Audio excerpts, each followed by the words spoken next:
যত মা আইনা দেই আপন ভাইয়ের মতো আদর কি করবে রে খলিফাতুল মুসলিমিন? ও যুবক, ওই মাকে হারাইয়া কই যাইতেছ? ওই মাকে কত কষ্ট দিয়া চোখের পানি ফালাইছো। পায়ে হাত রেখে বলি তাড়াতাড়ি ঘরে যা, মায়ের পা জড়াইয়া দোয়া নে, উপায় নেই। মারে গিয়া বল, মা আজকে শাহনেয়ামতের মাঠে কত মানুষ মুনাজাতে কাঁদলো, আমার চোখে পানি নাই কেন? আমি গুনাহ করছি মা, তোমারে কত কষ্ট দিয়েছি। মা তুমি আমার মাথায় হাত দিয়ে একটু দোয়া করিয়া দাও। তুমি যদি মাথায় হাত লাগাইয়া দোয়া করো, সাথে সাথে আরশে আজিমে কবুল হয়ে যাবে। আল্লাহর কসম, তোর মা যদি যুবক তোর মাথায় হাত দিয়া দোয়া করে দেয়, সাথে সাথে মাওলা কবুল করে ফেলবে। আর যার মা দুনিয়াতে নাই, বড় এতিম, ঘরে গিয়া মা বলে ডাক দিতে পারবি না রে যুবক। ঈদের নামাজ পড়িয়া সবাই বাড়ি বাড়ি আনন্দ করে, একটা যুবকের তাকায় দেখি কবরের কিনারায় কান্না করে। ও যুবক, আজকে আনন্দে এত কেন কাঁদো? বলে গত ঈদের সময় আমি যখন ঈদগাহে নামাজে যাই, আমার মা মাথায় হাত দিয়ে দোয়া করেছে, আমার বাবারে নিয়ে এক জায়গায় বসে নামাজ পড়েছে। আজ আমি যখন নামাজে রওনা হয়ে গেছি, দেখি আমার মায়ের বিছানা খালি, আমার মাকে আর পাইলাম না, আমার বাবারে পাইলাম না। কে আমার মাথায় হাত দিয়ে দোয়া করবে? আমার বাবা যদি থাকতো, মাথায় হাত দিয়ে দোয়া করতো, আজ আমি বাবা হারাইয়াতি। ও যুবক, একটু কি মা বাবার কথা মনে পড়ে না? ওই মা বাবার চেহারাটাও কি মনে পড়ে না রে বাবা? ওই মা বাবা যদি দুনিয়াতে না থাকে, একবার দুরূদ পড়ো, কোরআন পড়ো, ফাতিহা পড়িয়া চোখের পানি ছাড়ো, আর আমার মাওলার কাছে কাঁদো আর দোয়া করো, আর বলো, হে মালিক, আমার মা বাবারে কিছুই দিতে পারি না, তুমি কবরে জান্নাতের বাগানটা দিয়ে দিও। ও সন্তানেরা, এত নিষ্ঠুর কেন হয়েছো? যেই বাবা এমন একটা দিন নাই মোবাইল নিয়ে খবর নেয় নাই, যেই মা একটা রাত ঘুমায় নাই তোমার আমার খবর নিতে গিয়া, ওই মা বাবারে ভুলিয়া যাইও না রে যুবক। ওলামায়ে কেরামের দোয়া নিয়ে চলো, নেক আমল করো না, পেছনের গুনাহ থেকে তওবা করো রে বাবা। আজকে যদি আমি তোমার মতো প্যান্ট শার্ট টাই লাগাইয়া চলতাম, কেউ বাধা দিত না, কিন্তু না, এরপরও কেন তো কষ্ট করে দিনের লাইনে চলি? একমাত্র জাহান্নামের আযাবের ভয়। এক সেকেন্ডের আগুনের তাপ সহ্য করতে পারবা না, ও তো গুনাহগার কেউ নাই। গুনার কারণে আমার হাত না পাক, চোখ না পাক, জিহ্বা না পাক, অন্তর না পাক। গুনার কারণে আজ আমার চোখে পানি নাই, দিলটা পাথর। আয় আল্লাহ, আজকে তওবার নিয়ত করলাম, মরিয়া গেলে যাব আর নামাজ ছাড়বো না, বেপরদায় চলবো না। মা বাবার ঘরের মধ্যে বসে স্বামীর জন্য দোয়া করবেন। যেই স্বামী রাত নাই দিন নাই এত কষ্ট করে শুধু সন্তানের হাসি ফুটানোর জন্য, স্ত্রীর মুখে হাসি ফুটানোর জন্য, ওই স্বামীর জন্য দোয়া করবেন। মাল হেফাজত করবেন, জায়নামাজে বসে দোয়া করবেন, আল্লাহ আমার স্বামীকে তুমি চলার পথে হেফাজত করো, ব্যবসার মধ্যে বরকত দান করো। মহিলা দোয়া করবে, ওর সংসার দিন দিন শুধু উন্নতি হতে থাকবে। আর স্বামী যদি জামা কাপড় রাইখা পকেটে টাকা রাইখা ঘুমায়, স্ত্রীও দিক দিয়া সব মাইনাস করে গোপনে গোপনে। আল্লাহর কসম, কোটি কোটি টাকাও যদি স্বামী কামাই করে, ওই টাকায় কোনোদিন বরকত হবে না। একজন স্ত্রীর অনেক কর্তব্য স্বামীর প্রতি। হাজারো খারাপ একটা স্বামী, একজন স্ত্রী পারে তাকে পুরা আল্লাহওয়ালা বানায় দিতে। স্বামী টাকা কামাই করে সুদে, স্ত্রী যদি কয় তুমি কাজ করো, বেতন কত? কয় 20,000। এক মাসে দেখে 25, এই 5,000 বেশি কেন? কয় একজনে আমার হাত দিয়ে দিস, বাস মাইনে নিস। পরের মাসে আবার দেখা যায় 26, আবার 6000 বেশি কেন? এইভাবে যদি কোনো আম্মা জান স্বামীর টাকার হিসাব নিতে থাকে, ওই স্বামী যদি একদিন বলিয়াই ফালাই স্ত্রী গরিবের বেতন থেকে টাকা কাইটা নিছি, এইভাবে সেইভাবে হারাম টাকা, স্ত্রী যদি স্বামীর পায়ে হাত দিয়া শান্ত মেজাজে বলে স্বামী আমি না খাইয়া থাকতে রাজি, আমার বাচ্চার রক্ত হারাম খাওয়াইয়া নাপাক করব না, তোমার হারাম টাকা দিয়ে আমার রক্ত নাপাক করব না, না খাইয়া থাকবো, তোমার পায়ে ধরে বলবো আর হারাম টাকা আমার ঘরের মধ্যে ঢুকাইবা না। একজন স্ত্রী যদি এমন হতে পারে, ওই স্বামী জীবনের তরে তওবা করবে, কোনোদিন হারাম খাবো না। এমন স্ত্রী ঘরে ঘরে কয়জন আছে? হায় হায় হায় হায়, আল্লাহ হেদায়াত দান করুন। ওমরে ফারুক ডেকে বলে ভাই বলো তারপরের ঘটনা। বলে আমার স্ত্রী যুদ্ধের ময়দানে যাওয়ার সময় আমারে পরামর্শ দিল, স্বামী আমারে পাহারা দেওয়ার কেউ নেই, এই ভয় না, তুমি ঈমানের তাগিদে যুদ্ধের ময়দানে যাও, আর তুমি যাওয়ার বেলায় দোয়া করিও আমি নিজে গ্যারান্টি দিলাম মরিয়া যাব, চরিত্রের উপরে কাউকে আক্রমণ করতে দিব না। যাও, হেফাজতকে করবেন। ওয়ামান ইয়াতাওয়াক্কাল আলাল্লাহ ফাহুয়া হাসবুহ, আল্লাহর উপরে ভরসা যদি করে আল্লাহ তার জন্য যথেষ্ট, আর কেউরে দরকার আছে? ফামান কানা ইয়ারজু লিকা রাব্বিহি ফালইআমাল আমালান সালিহা, যারা অন্তর থেকে চাও রবের সাথে মোলাকাত করবা, তাদের জন্য 1 নাম্বার কাজ তুমি নেক আমল করো, তবে সাবধান, ওয়ালা ইউশরিক বিইবাদাতি রাব্বিহি আহাদা, শিরিক করবা না, সাবধান, করলে তোমার আমল যা কবুল হইছে তাও বরবাদ। কিয়ামতের ময়দানে আল্লাহ কয় শিরিকের আমল আমি ওজনের পাল্লাই উঠাবো না, ফালা নুকিমু লাহুম ইয়াউমাল কিয়ামাতি ওয়াজনা, আমি ওজনের পাল্লায় উঠাবো না। শিরিক বড় মারাত্মক। কয় শিরিক কারে কয়? যেই জিনিস আমার আল্লাহ পাবেন ওইটা আরেকজনকে দেওয়ার নাম হলো শিরিক। সেজদা কে পাবেন? জোরে বলেন। কোনো মা বাপ পাবে, পীর সাহেব পাবে, কোনো কবরওয়ালা পাবে। যদি কোনো কবরওয়ালা পায় তো মুহাম্মদ আগে পাবে, কারণ আমার নবীর থেকে দামি কেউ আসেনি। মদিনার দরবার থেকে দামি দরবার শরীফ আসেনি কেন? আজমিরের দরবার মদিনার থেকে দামি না? মাঝভান্ডারের দরবার মদিনার থেকে দামি।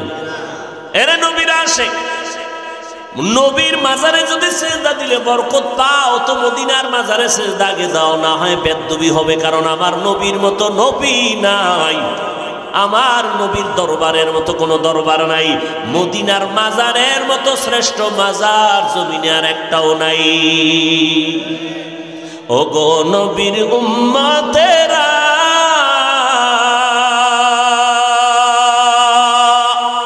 হয়ে আজি দিশাহারা,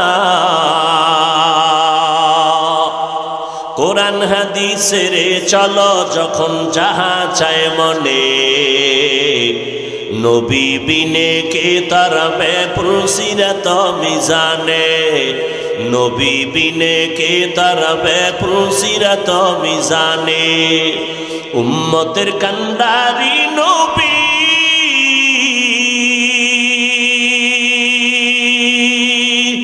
কাঁদেছেন উম্মতের লাগি, এখনো কাঁদেন নবীজি শুয়ে মদিনার পানে, নবী বিনে কে তারাবে পুলসিরাত মিজানে, নবী বিনে কে তারাবে পুলসিরাত মিজানে। নবী কই? নবীর উম্মত কই? যে নবীর কোনো গুনাহ নাই, রাস্তা দিয়া চলতে গেলে মেঘ ছায়া দেয়, সূর্যের গরম যেন নবীরে কষ্ট না দেয়, নবীজির শরীরের মধ্যে মশা পড়ে না, মাছিও পড়ে না, নবী কষ্ট পাবেন। অথচ উম্মতের জন্য দিনের দাওয়াতে সেই নবী পেটে পাথর বেঁধে কালেমার খেদমত করেছেন। বেঈমানেরা নবীর শরীরের মধ্যে পাথর মেরে মেরে রক্ত ঝরাইছেন। ও যুবক, কয়দিন আর দুনিয়াতে বাহাদুরি করবি বল? কয়েকদিন আগে জমিনের মধ্যে রাতের বেলা চিত্রাং নামের তুফান চলছিল নি। বিদেশের যুবক ছেলেটা টাকা জীবনে যা কামাই করছে, দেশে এসে একটা ঘর বানাইছে, সুন্দর দোতলা বিল্ডিংটা করলো। 2 দিন পরে মাইয়া ভোলা নিয়ে বিল্ডিং উদ্বোধন করবে, আনন্দের জীবন কাটাবে। বিদেশের সমস্ত কামাই রাতের বেলা যখন তুফান হয়, আল্লাহর বান্দা মিস্ত্রি দিয়ে এমার্জেন্সি কাজ করে, তাড়াতাড়ি ঢুকবো 2 দিন পর। হুজুরদের দাওয়াত দিছে, হুজুর আমার ঘরে ঢুকবো, একটু দোয়া করবেন, আসবেন, দুপুরে খাবেন। কিন্তু রাতের বেলা বিল্ডিং এর একটু দূরে টিনের ঘরে রাতের বেলা একটা ছোট্ট খাটে আল্লাহর বান্দা যুবক ঘুমায় গেল, পাশে স্ত্রী, পাশে আর একটা কন্যা সন্তান। রাতের তুফানে এমন একটা ঘুমের মধ্যে বিশাল একটা গাছ শিকড় সুদ্ধা উপরাইয়া ঘরের উপরে পড়ল। এলাকার লোকেরা দৌড়াইয়া গিয়া দেখে 3 জনার বুকের উপরে চাপা লাইয়া, দুনিয়ায় একজনও নাই, যুবকও নাই, স্ত্রীও নাই, কন্যাটাও নাই। কিসের পাগলামি করো রে যুবক? ঢাকা যমুনা গ্রুপের মালিক, কত হাজার কোটি টাকার মালিক, করোনায় ধরলো বলে স্পেশাল ফ্লাইটে সিঙ্গাপুরে নে, কত হাজার কোটি টাকা চানিয়া যা। টাকার পাহাড় দেখাইয়াও বান্দা বাঁচতে পারে নাই। মরণ থেকে যতই পালাও, মরণ তোমায় নিবে ঘিরি। যদিও সুদূর আকাশ পানে লুকাও, সেথায় লাগিয়ে সিঁড়ি। নদী পথে নৌকা চালাও ও মাঝি ভাই, বেলা ডোবার আগে আমি ওপার উঠতে চাই। ডুবে গেলে বেলা রে আর উঠে না, ভেঙ্গে গেলে মেলা রে আর জমে না। কি করছো রে যুবক? এই যুবকেরা, লেখাপড়া করো স্কুলে কলেজে, শাহনে আমতে ইংরেজি পড়ো না, কথা কও না কেন? ইংরেজি পড়ো, অঙ্ক পড়ো, বাংলা পড়ো, ইতিহাস পড়ো, ভূগোল পড়ো। আজকে বালিশে মাথা লাগাইয়া মাত্র 1 মিনিট চিন্তা করবি, ইংরেজি বইটা পড়ে যে আমি শিক্ষিত শিক্ষিত ভাব দেখাই, এই ইংলিশ বইটা লেখলো কে? খুব খেয়াল কর। অঙ্ক বইটা লেখলো কে? যাদের লেখা বই পড়িয়া তুই ইংলিশে কথা কও, একটু চিন্তা কর, তারা তোর মতো সারা রাত্র যদি মোবাইল চালাইতো, জীবনে একটা ইংলিশ বই লেখা কলেজের পাঠ্য করতে পারতো না। হারাম, নির্লজ্জ, যাদের লেখা ইংরেজি বই পড়িয়া ইংলিশে কথা কও, তোর মতো যদি চরিত্র খারাপ হতো, কসম আল্লাহ, এদের লেখা বই কলেজ ভার্সিটি আর স্কুলের পাঠ্য তালিকায় আসতো না। এরা তো বই লেখা তোদের দিয়ে গেছে, তুই মরার আগে জাতিকে কি দিয়া যাবি হিসাব কর।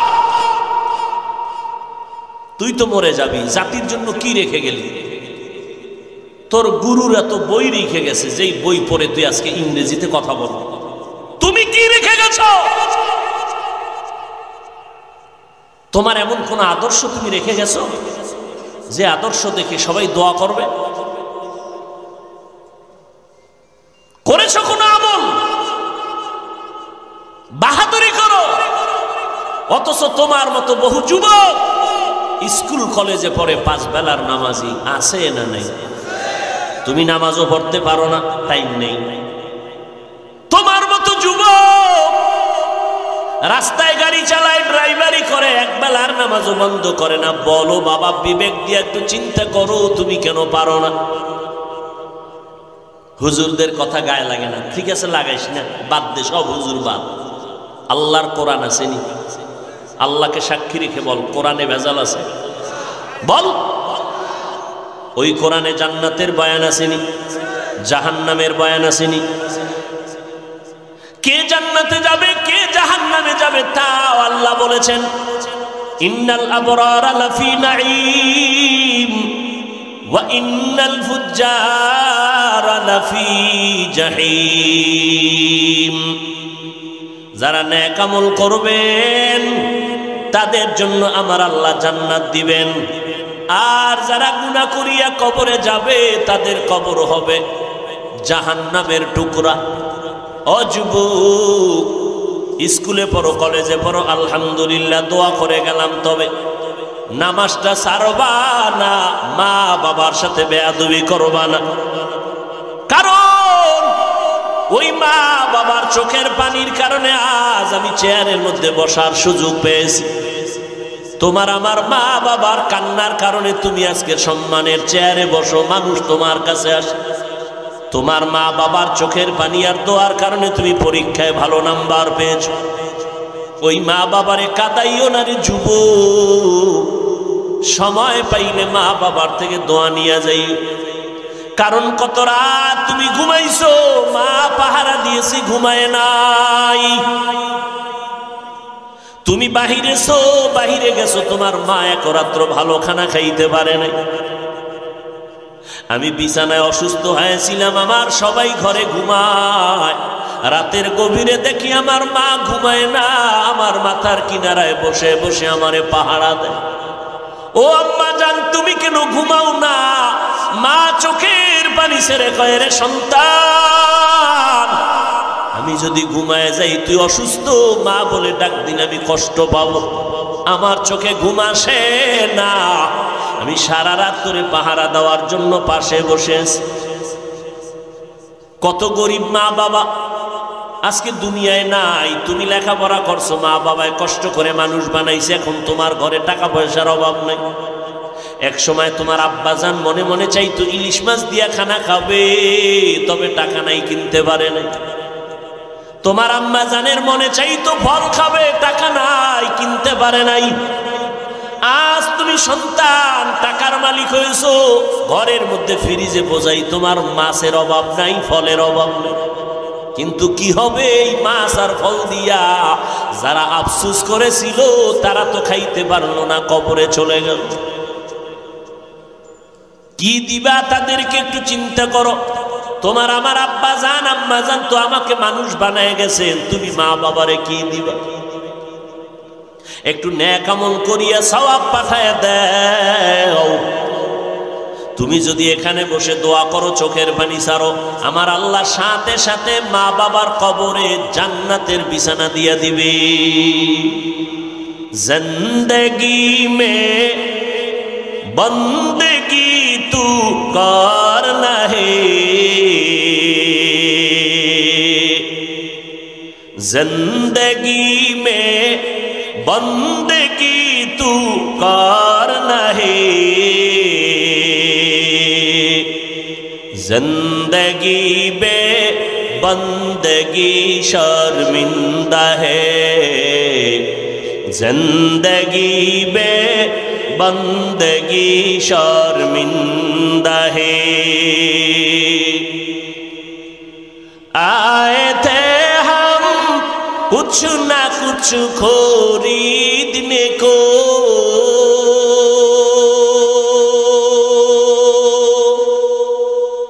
जैसे हो रोशन मेरे कल्ब रूह,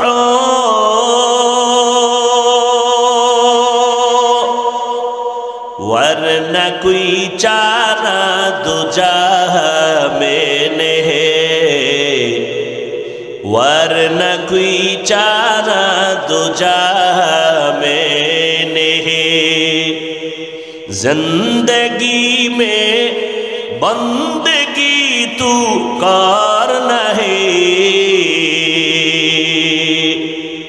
जिंदगी में बंदगी तू करना है, जिंदगी में बंदगी शर्मिंदा है, जिंदगी में बंदगी शर्मिंदा है, जिंदगी में बंदगी कुन बंदगी, जिंदगी बे बंदगी शर्मिंदगी। আল্লাহর বান্দা বলতেছেন, ও খলিফাতুল মুসলিমিন, আমার স্ত্রী আমাকে সুন্দর পরামর্শ দেওয়ার পর আমি রেডি হয়ে গেলাম, যুদ্ধে যাব। রেডি হয়ে গেলাম। যখন আমি রেডি হইয়া ঘর থেকে বের হব, দেখেন নেককার স্ত্রীদের কেমন খেয়াল আর ধ্যান। স্ত্রী ডাক দিয়া কয়, স্বামী সফরে যাইতেছো, 2 রাকাত নামাজ পড়ে একটু দোয়া করে এরপরে যাও। আমি নামাজে দাঁড়ায় গেলাম।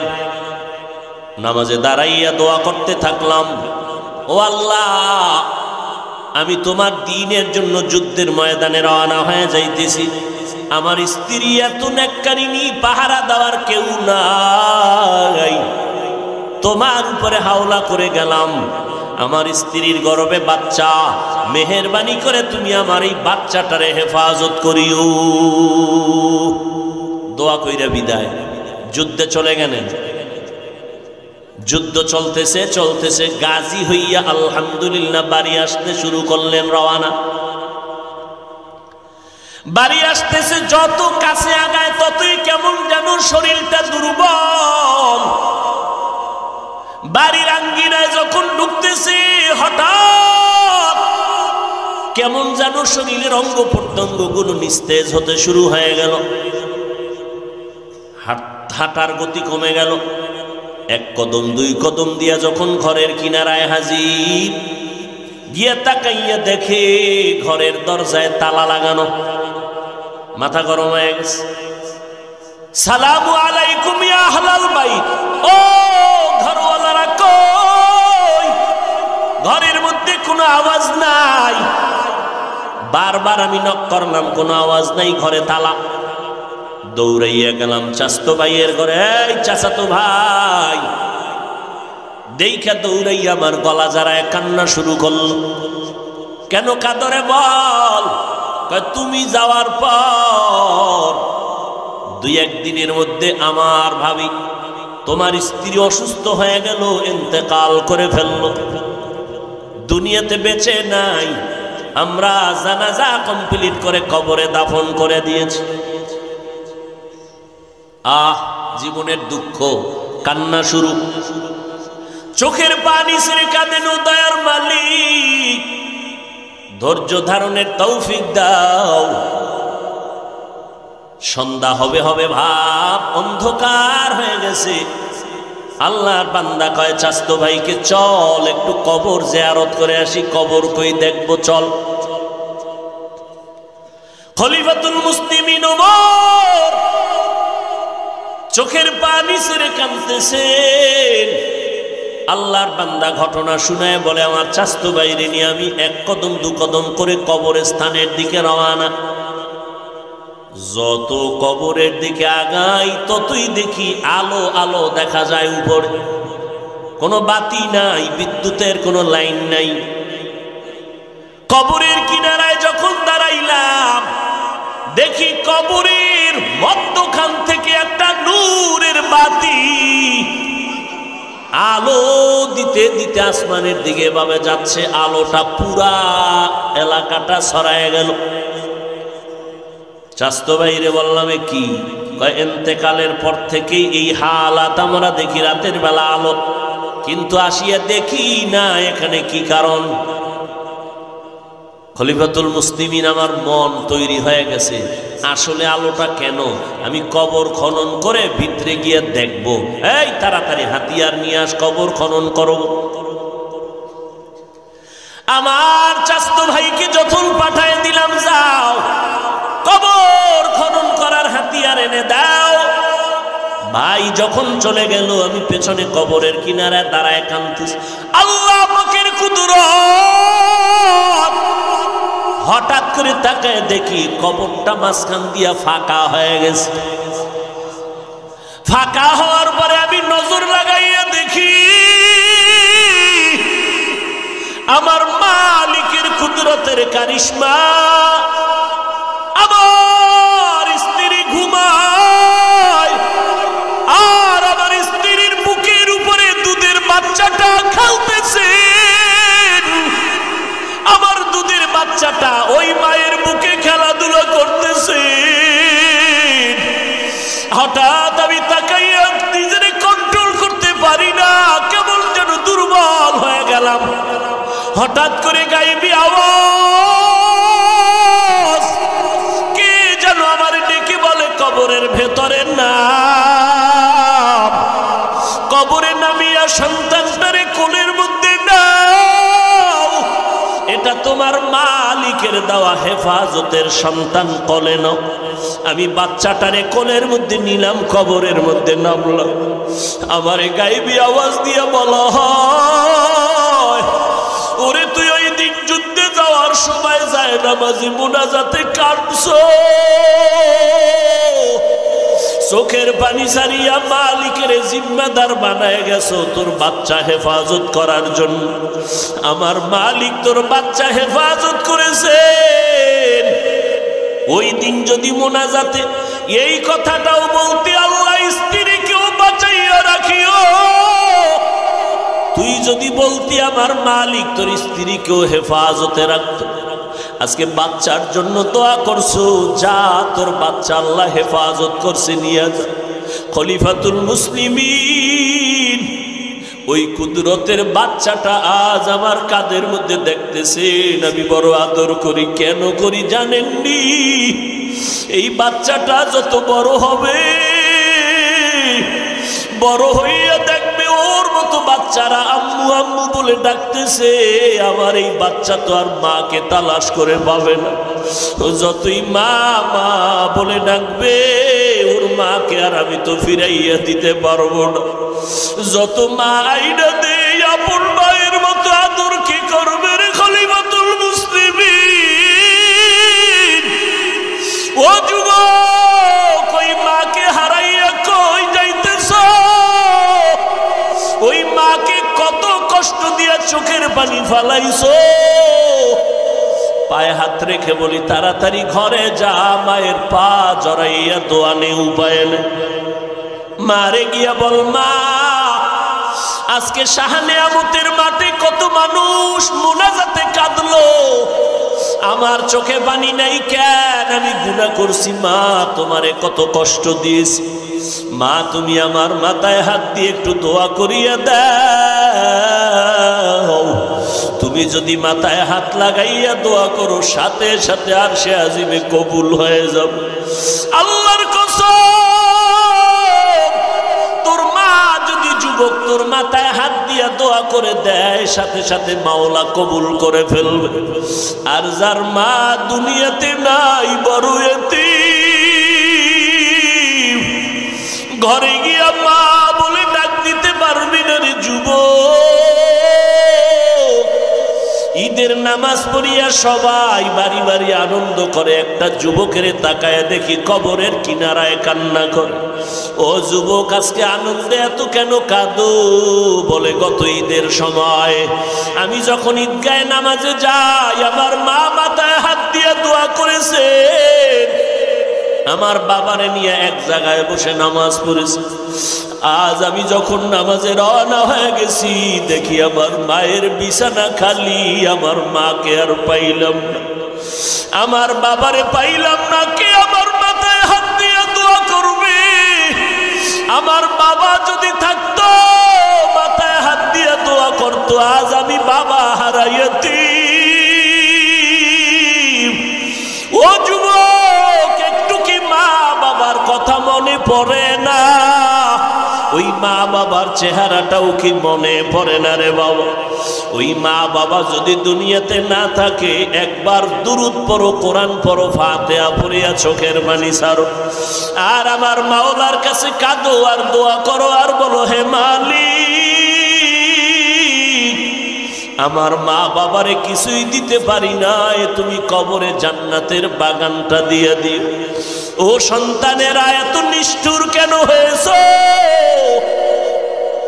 যেই বাবা এমন একটা দিন নাই মোবাইল নিয়ে খবর নেয় নাই, যেই মা একটা রাত ঘুমায় নাই তোমার আমার খবর নিতে গিয়া, ওই মা বাবারে ভুলিয়া যাইও না রে যুবক। ওলামায়ে কেরামের দোয়া নিয়ে চলো, নেক আমল করো নাই, পেছনের গুনাহ থেকে তওবা করো রে বাবা। আজকে যদি আমি তোমার মতো প্যান্ট শার্ট টাই লাগাইয়া চলতাম কেউ বাধা দিত না, কিন্তু না, এরপরও কেন তো কষ্ট করে দিনের লাইনে চলি? একমাত্র জাহান্নামের আযাবের ভয়। এক সেকেন্ডের আগুনের তাপ সহ্য করতে পারবা না। ও তো গুনাহগার কেউ নাই। গুনার কারণে আমার হাত না পাক, চোখ না পাক, জিহ্বা না পাক, অন্তর না পাক। গুনার কারণে আজ আমার চোখে পানি নাই, দিলটা পাথর। আয় আল্লাহ, আজকে তওবার নিয়ত করলাম, মরিয়া গেলে যাব আর নামাজ ছাড়বো না, বেপরদায় চলবো না, মা বাবারে কষ্ট দিব না, মা বাবারে চোখের পানি ফালাইয়া বরদোয়া নিব না। ও আল্লাহ, তওবার নিয়ত করে ফেললাম। আল্লাহর কাছে বান্দা চোখের পানি ছাড়িয়া কান্না করবা, সাথে সাথে তওবা কবুল হয়ে যাবে। তবে এটাও সত্য, সবার কপালে তওবা নসিব হবে না। 13টা বছর নবীকে দেখলো, বয়ান শুনল, আবু জাহালের নসিবে কালেমা আর হলো না। এই জমিনে কিছু গুনাহগার, যত বয়ান হোক না কেন দিলটা নরম হবে না, চোখে পানি আসবে না, তওবাও নসিব হবে না। তবে দুই একজন নরম দিলওয়ালাও যদি চোখের পানি ছেড়ে আমার আল্লাহকে আল্লাহ বলে ডাক দেয়, আমার আল্লাহ বলে আমি আল্লাহর ছেলে নাই, মেয়ে নাই, বড় আদর করে তোমাদের বানাইলাম। মাকে বাবা, সন্তান মা বলিয়া ডাক দিলে যদি মায়ের কলিজা ঠান্ডা হয়, সন্তান যদি বাবাকে আব্বু বলে ডাক দেয়, বাবার কলিজা ঠান্ডা হয়। ওই মা বাবার থেকে আমি আল্লাহর মায়া তো 99 গুণ বেশি। ও বান্দা, তুমি যখন আল্লাহ বলে ডাক দিবা, আমি আল্লাহর কুদরতি অন্তরে জোশ উঠে যাবে। আমি আল্লাহ পাক রহমতের দরজা দিয়ে তোমার কান্নার বরকতে জীবনের গুনাহ মাফ করে দিব। ও পর্দার আড়ালের মা বোনেরা, তওবা করেন। আল্লাহর কাছে কান্নার বড় দাম। সাহাবায়ে কেরামরা জান্নাতের টিকিট পাইয়া আজীবন কান্না করে কবরে গেলেন। আমার নবীর কোনো গুনাহ নাই, তারপর নবী কান্না করলেন। আম্মা জান আয়েশা বলেন, একদিন দেখি নবী আমার ঘরের মধ্যে বসে বসে গুনগুন করে কান্না করে। আমি আয়েশা বললাম, নবী আপনি কেন কাঁদেন? মায়ার নবী বলেন, আয়েশা, হাসরের ময়দানের কথা আমার মনে পড়ে গেছে, এই জন্য আমি কান্না করতেছি। কেন নবী কয়, হাসরের মাঠের অবস্থা ভয়ঙ্কর হবে। কেমন ভয়ঙ্কর হবে?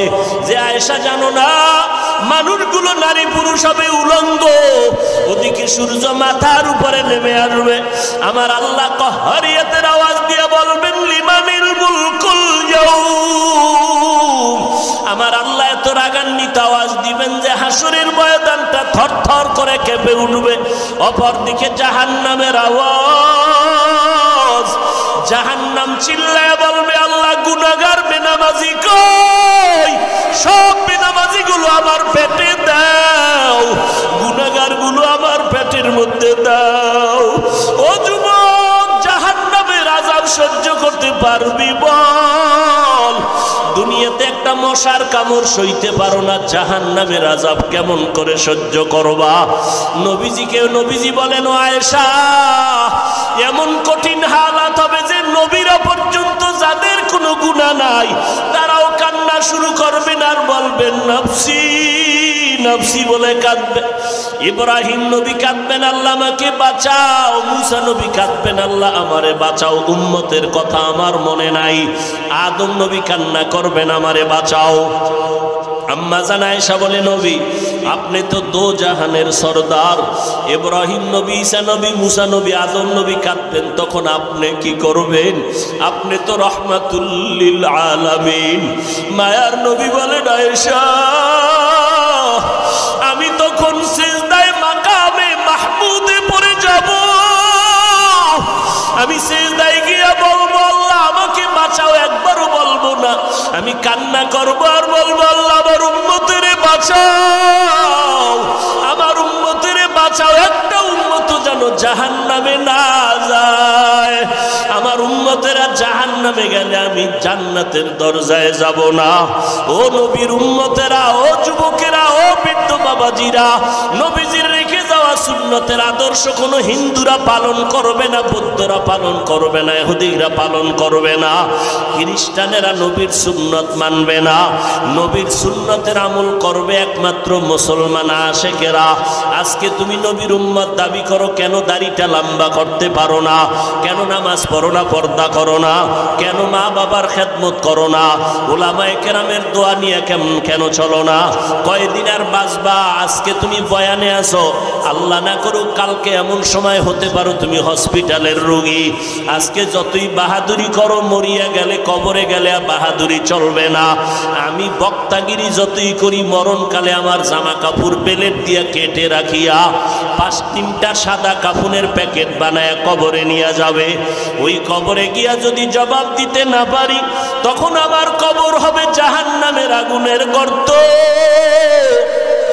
নবী বলেন, আমার আল্লাহ গাইবী আওয়াজ দিয়া বলবেন, ও কবরের মাটি, এই গুনাহগার বেনামাজির দুই পার্শ্ব থেকে জোরে জোরে চাপ দাও। কবরের মাটি এত জোরে চাপ দিবে, পাঁজরের হাড় চুরমার হয়ে যাবে। হেদায়াতের মালিক আল্লাহ, ইজ্জতের মালিক আল্লাহ, রিজিকের মালিক আল্লাহ।